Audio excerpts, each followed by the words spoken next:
Simplifying fractions. Simplify -15 over 20. In order to simplify this fraction, we want to find a number that both the numerator and denominator are divisible by.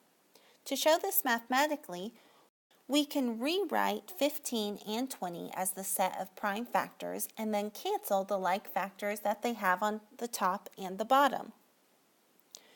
First, we're going to factor 15.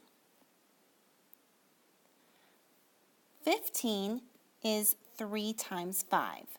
Both 3 and 5 are prime, so I'm going to write 15 as 3 times 5. And I included the negative sign outside of the factors.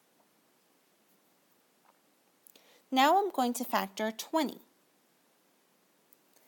And 20 is 2 times 10, and then 10 is 2 times 5. So the prime factorization of 20 is 2 times 2 times 5.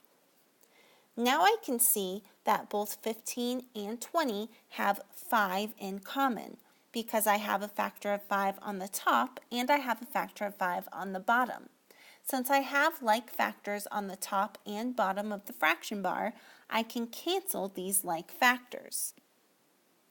So I'm left with -3 over 2 times 2. And 2 times 2 is 4, so my reduced fraction is -3/4. And we can place the negative sign on the 3, or we can move the negative sign to the middle of the fraction and write it like this. So the answer is -3/4.